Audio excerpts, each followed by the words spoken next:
got a size advantage. The Hounds are going to struggle against her. It's Israel back in the game now. Michael Tucker. There's always should have been a foul call. Marcus is wide open.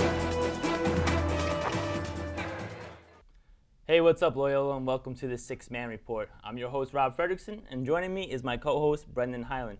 And Brendan, I'm really excited to report that this year, our men's basketball team is on an absolute tear. Brendan, why don't you tell us a little bit more about that? Well, you know, Rob, they really are. Right now, the Hounds, they're 16-5 overall, 9-2 in the conference, which puts them in a tie for first place with Iona at the top of the conference. And if you didn't already know, Iona was a clear-cut favorite starting the year with their marquee transfer, Momo Jones from Arizona. However, Rob, the Hounds, they haven't really been concerned with that. They've been concerned with themselves. They've taken it game by game, and they're playing at a very high level right now. Coach Passos, he's really got this team rolling. They're on a 4-game winning streak. Their second longest of the season. They had that 8-game winning streak earlier in the year.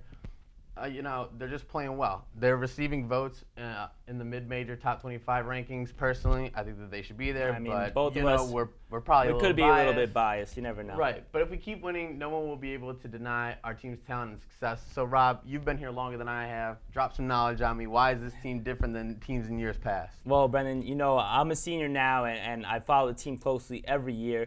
And I feel the word around campus has always been, this could be the year. This could be the year. We had the talent, but there was always something missing. But this year, I really feel like we have it, Brendan. This year, it's a team mentality. If you missed it, Coach Patsos had a great article written about him in the Washington Times last week, and he said this team listens. They're eager to learn, and they're motivated. All that, in addition to the talent that he's recruited in the past 4 years, is what culminates a championship team. And I really do believe that we have that talent to take the MAC and go to the big dance. But Brendan, that's basically an overview of the team and what's going on with the team. But why don't you tell us about the key players and what their stats are and how they've contributed to our success this year? Well, Rob, I think you got to start with Dylan Cormier. The sophomore has been a stat sheet stuffer since arriving on campus. He could be considered for all-conference honors at the end of the year. He leads the team in scoring with 14.5 points per game, and he has 4 rebounds a game, 2 assists, and a league-leading 2 steals. Then you got big boy in the post, Eric Etherly. He's averaging 13 points, 8 rebounds a game, building on a strong finish to last year. You know, Rob, Eric's a real tough guard for a lot of teams. He's too big for smaller guys, but he's too quick for bigger guys, which has led to some thunderous dunks, like this one over Anthony Davis of Kentucky. And we're gonna have to check this one out, Loyola. If you missed this happened at Kentucky, and then the #1 team in the country. Check this one out real quick.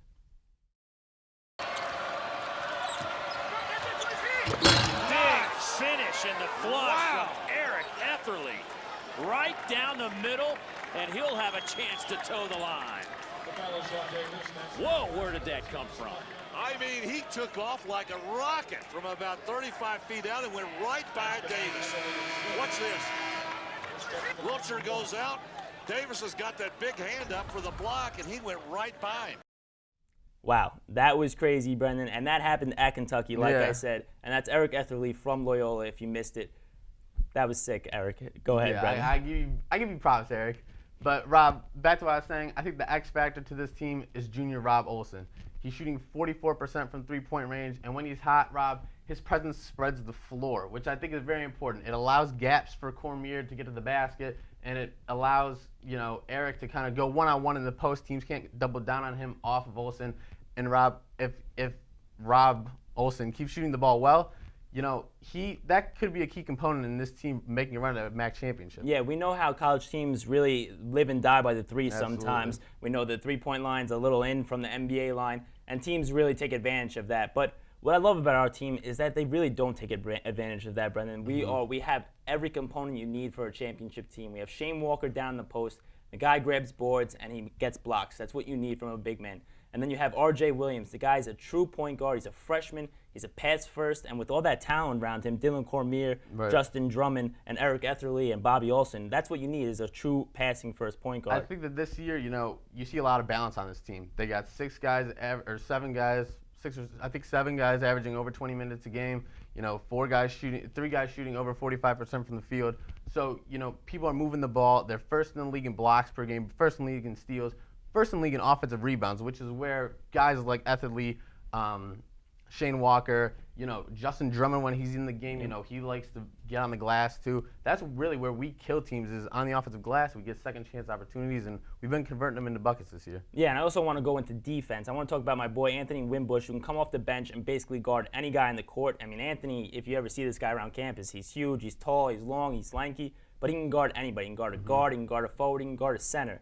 Then you talk about Justin Drummond. We talked about him earlier, Brendan.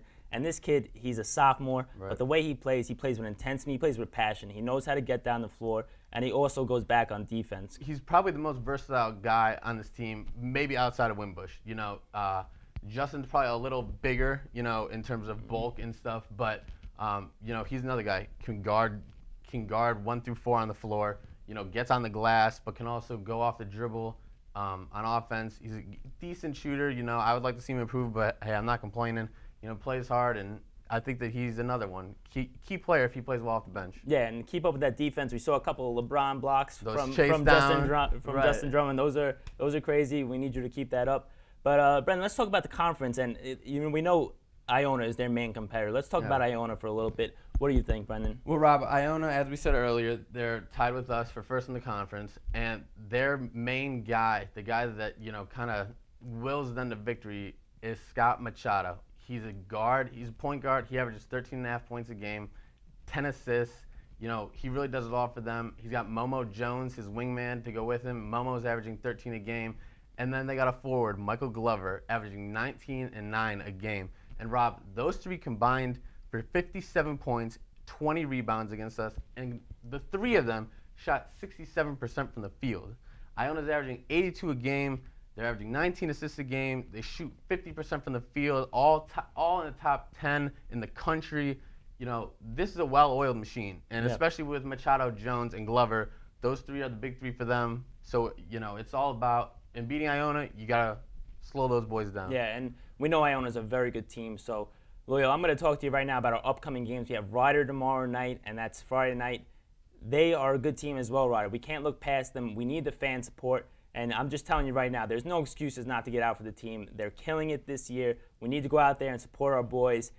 Everything they're doing it right, and they're doing it for us. In the past, you may have said, you know, Brendan, we got excuses. The team's not that good, but not this year. The team this year, they're legit. Exactly. We're legit. We're on ESPNU tomorrow night against Ryder. Next weekend, we're on ESPNU when Iona comes visit us. We lost them earlier this year, so it's a little payback game, bringing it to Reitz Arena. Yep. So super fans, we need you to step it up a little bit, and then even that, we have Ryder on ESPN2 in a couple of weeks. So guys, we're getting the national attention right now, and I think if our fans get out there and show them that we support our team, who knows, maybe we make a run, we get into the tournament, maybe we could pull Siena, upset some teams, and that'd be pretty exciting. Ooh, that would be sick. I would love for that to happen. And I know if you guys do make the tournament, I'm driving, flying, wherever I got to go to watch you play in that first round. So boys, keep it up. We love what you're doing here. We really appreciate it. And from the Six Man Report, we'll see you next week, everybody. And keep it up and show that fan support. Working the dribble until he got where he wanted to go. Etherly at the other end. Hello. Speaking about getting where you want to go, red light, green light.